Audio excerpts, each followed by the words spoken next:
isto é o que eu estou propondo. Mas e aí, por exemplo, rever as privatizações? O PT sugere rever a privatização, o processo de Eu privatização reverei da duas Eletrobras. privatizações se elas se consumarem. Uma, petróleo, por uma circunstância, não é ideológica, acredite. Não é ideológica, por exemplo, eu fui a favor da privatização da Telebrás. Não vejo razão para não fazer. Qual é a minha preocupação agora? É que as agências reguladoras, salvo exceções, viraram um antro de roubalheira.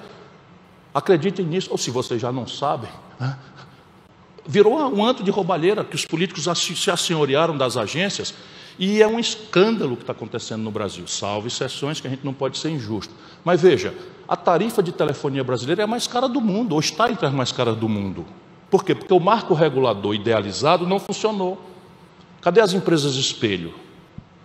Que iam competir e garantir a competição? Não aconteceu. Em ambiente de oligopólio ou de monopólio, é justo e da literatura capitalista que o Estado administre a tarifa, faça a regulação. O mundo do petróleo, meus compatriotas, só tem dois atores, estatais que controlam 80% do petróleo do mundo e 20% de megacorporações privadas que são associadas estrategicamente aos seus governos nacionais e jogam com eles. Ou alguém aqui tem dúvida que a grande tensão entre os Estados Unidos e a Rússia hoje é o Nord Stream 2. Nord Stream 2, sabe o que é o Nord Stream 2? É um gasoduto que vai simplesmente estabelecer um nexo de dependência da poderosa, recentemente de novo poderosa Alemanha, da energia que vem lá dos Urais e do Báltico. É disso que se trata, substituindo o mercado do gás liquefeito norte-americano. Esse é o jogo. Tem um elemento de defesa do ponto de vista russo? Tem, porque eles não vão topar corretamente, penso eu, embora não aceite que essa razão seja exercitada à base da violência, voltando à melhor tradição brasileira de solução pacífica dos conflitos, com um dedinho de prosa sobre política externa, não é? No meu futuro governo, no nosso Mas o senhor viu como está difícil combinar com os russos ultimamente? O senhor queria combinar lá no Congresso. Não, o Bolsonaro está querendo combinar com aquele russo. Olha, ali. Prestem atenção, a história da humanidade está andando. Pela primeira vez, desde a Segunda Guerra Mundial, os norte-americanos estão numa sinuca de bico. Não tem saída para eles. Por quê? Porque o Putin meteu uma cunha exatamente na aliança do Atlântico Norte, por razões de defesa, não quer que a OTAN se expanda até a sua fronteira, e por razões estratégicas e geopolíticas e econômicas, quer estabelecer nexos orgânicos de interdependência com a Europa do Ocidente, fissurando a aliança nacional, a aliança internacional que nos governa. E nisso a China percebeu o movimento e se acertou com a Rússia. Não vai ter guerra. Não vai ter guerra. Pela primeira vez, o fator dissuasório, não é, talvez introduza uma variável. E essa é uma oportunidade de ouro para um país como o nosso. Não de fazer besteira, sabe, declarar retoricamente a solidariedade. O Brasil sempre aproveitou essas ocasiões históricas. Foi assim na Segunda Guerra Mundial. O Getúlio segurou as pontas, deixou o Brasil neutro, fora, até que os americanos mostraram um plano de ocupação do Brasil. Eu vi esses documentos todos na biblioteca do Congresso lá, estão desclassificados, e o Getúlio então negociou CSN. Né? O velho Geisel destratou com os americanos o acordo militar e acertou-se com os alemães as nossas usinas nucleares. É isso que nós temos que fazer, defender o Brasil. Não tem nada que ficar se metendo em confusão dos outros, onde a gente simplesmente tem um papel, se for desse jeito, é ridículo. Ministro, mais algumas questões, nosso tempo está terminando, mas eu acho importante passarmos antes por Serei mais o papel do Brasil hoje, o que o Brasil volte a ter um papel importante no cenário internacional. Acho que essa deve ser uma preocupação de qualquer governo, e de que forma isso passa necessariamente por uma política ambiental responsável e robusta. O Brasil hoje não tem nenhum senhorio sobre o seu território. Deixa eu dizer para vocês, sabe qual é o efetivo da Polícia Federal deste país de 210 milhões de habitantes? O ministro Jobim sabe, 11 mil homens ou mulheres, são poucas mulheres, 11 mil pessoas. 11 mil. A Polícia Militar do Ceará tem 30 mil, para vocês terem uma proporção. Então, não adianta ter uma bela regra se não tem enforcement. E a grande questão ambiental no Brasil é que uma geraçãozinha atrás, 30 aninhos atrás, a condição sine qua non para o governo brasileiro titular uma terra de um migrante nordestino ou gaúcho que aceitou o apelo para ir morar na Amazônia, contrair malária, hoje é uma conta de 40 milhões de pessoas, era provar para o INCRA que desmatou. Então você vai lá, pega a sua gleba, vem aqui provando com fotografia, com filme, com testemunha, com declaração do padre, que você desmatou, eu lhe dou o papel. E de repente ele virou um bandido. Ele não compreende isso, não compreende. E não vai aceitar que soluções sejam resolvidas entre nós, os brancos da praia, do triângulo, sabe, Brasília, São Paulo, Rio de Janeiro, por melhor intencionados que nós sejamos. Como é que a gente sai disso? A gente sai disso fazendo aquilo que a retórica do esquerdismo infantil, que é só da goela para fora que eu estou falando, diz, mas não sabe o que fazer. Desenvolvimento sustentável. Sabe o que é desenvolvimento sustentável? É você descer no território e estabelecer concretamente um zoneamento econômico e ecológico. Aqui pode, aqui não pode.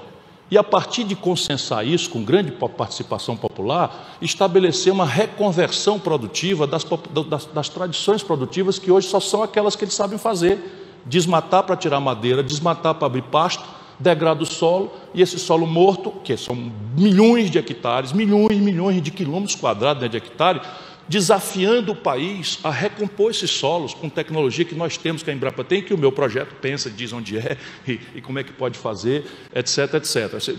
Passa a bola para vocês verem, passa a bola, me dá a bola, eu estou pedindo a bola, me dá a bola para vocês verem, não é? Se eu não arrumo essa casa. Mas aí o enforcement tem que ser feito no território. Mas eu não posso fazer enforcement se eu não tenho legitimidade. Como é que eu vou fazer para um camarada dizer o seguinte para ele na Amazônia, que é o que eu conheço com a palma na minha mão? Você chega na faixa de fronteira, cabeça do cachorro, o Jobim conhece, foi ministro da Defesa, chega em Tabatinga, fronteira com coisa. Tabatinga é uma cidade que é conurbada com Letícia, que é capital de uma província da Colômbia. Tem todas as franquias de uma capital, e do lado da fronteira aqui não tem nada, nem uma rádio tinha, e eles eram obrigados a ouvir música colombiana e espanhol, porque não podia ouvir o samba ou um pagode, percebe? Isto é o Brasil de verdade. Eu tenho que chegar lá, não é com repressão, é com alternativa. Aí, expertise, Emílio Gueldi no Pará, né, deve ter gente ouvindo, o Instituto Nacional de Pesquisa Amazônica no Amazonas, o Centro Nacional de Biotecnologia, onde você tem perfis de empresas que são extraordinárias, potenciais, em que a floresta em pé vale muito mais do que deitada numa farmácia nova, numa bioquímica nova, num cosmético novo. Enfim, é uma coisa absolutamente potencial que o Brasil tem. Plantar milho, feijão, soja e boi e achar que vai ter mercado externo com esse nível de degradação é o neoprotecionismo. Tanto os verdadeiros ambientalistas como os europeus que não querem, porque a ineficiência orgânica da agricultura deles não permite competir com a nossa, eles vão ter esses elementos para não deixar acontecer acordo nenhum. E a China começou por uma questão de segurança alimentar a ensinar os angolanos a plantar soja e estão anunciando nos documentos que eu leio compulsivamente autonomia em soja em 4 anos. Já habilitaram 23 frigoríficos norte-americanos para dividir a opinião pública americana entre o mundo rural e o mundo urbano, que está preocupado com a desnacionalização da indústria, tanto que deu no American First do Trump. Esse é o grande jogo. Ou nós adquirimos capacidade internacional de afirmar que somos senhores do território, ou nós simplesmente desqualificamos a presença do Brasil, inclusive sob o ponto de vista comercial, quanto mais sobre os valores graves e verdadeiros do aquecimento global, das mudanças climáticas, que são um fato grave, de verdade. Ministro, tem 2 minutos e meio, então, rapidamente, duas últimas perguntas. Primeiro, sobre xadrez eleitoral. O seu aliado, Eduardo Paes, o senhor teve há pouco tempo com ele, prefeito do Rio, vai ser aliado do PDT no Rio, para o governo do Estado. Ele fez uma análise que é a seguinte, que ele disse que o Sérgio Moro tranca a terceira via, ele sufoca o crescimento de qualquer outro candidato da terceira via. Quero saber se o senhor concorda com ele e como é que fica o PDT nesse xadrez eleitoral, se ele não fica muito isolado, com a esquerda sob a hegemonia do Lula, de um lado, o Centro Democrático se unindo, MDB, União Brasil, PSDB, Cidadania, e a direita ocupada por Bolsonaro. A minha tentação, com todo respeito, eu já estou me sentindo mais confortável agora, é dizer que eu tenho que ter mais voto do que o meu adversário. Eu vou ganhar a eleição se eu tiver mais voto do que o meu adversário. Mas deixa eu dizer para vocês, é natural que o jornalismo e que os políticos queiram antecipar o futuro, confinar o futuro, prever o futuro. Agora, faça um esforço para ver se eu tenho razão com a minha experiência. E não é wishful thinking, eu não sou um neutro observador da cena brasileira. Mas olhem, leiam a crônica do mês de fevereiro de 2018. Nessa data, toda a elite brasileira e o jornalismo brasileiro se expressava numa frase da Maria Lídia, da TV Gazeta. E aí, Ciro Gomes, Alckmin fechou acordo com todo mundo. Alckmin já ganhou, você vai desistir? E eu disse, Maria Lídia, tenha calma, as pessoas vão votar. Resultado, perdi uma garrafa de vinho que eu não sabia, caro para moléstia, porque o Lupe apostou que eu ganharia do Alckmin em São Paulo, o que de fato aconteceu. Um privilégio especial para mim. O que quer dizer? Vai acontecer de novo? Não, não vai acontecer de novo. Mas em fevereiro do ano 2018, ninguém dava a menor bola, isso foi até uma certa imprudência, por isso que eu estou tão mal educado, dizendo, presta atenção, o gigante a gente mede pelo dedo e tal. É que nós fomos minimizando o risco Bolsonaro. Nós políticos todos, nós conhecíamos ele, isso é ridículo, não tem a menor chance e tal. Vem uma facada, pronto, o homem é o presidente do Brasil. E o resultado prático é que a média de mortes no Brasil pela Covid foi 4 vezes a média do mundo. E a única explicação é a atitude genocida, anticientífica, negacionista das nossas autoridades. 4 vezes a média mundial. Foi a quantidade de mortes no Brasil, concretamente. Estamos falando assim de coisa bastante segura e concreta. Quer dizer o quê? Eu acho que existe um elemento instável, que é o nosso povo. Nosso povo é induzido para cá, é constrangido para lá, mas sistematicamente a gente não aprende, tem se revelado rebelde, com esperança, esse é o slogan, agora foi um merchandising aqui, rebeldia da esperança e tal, né?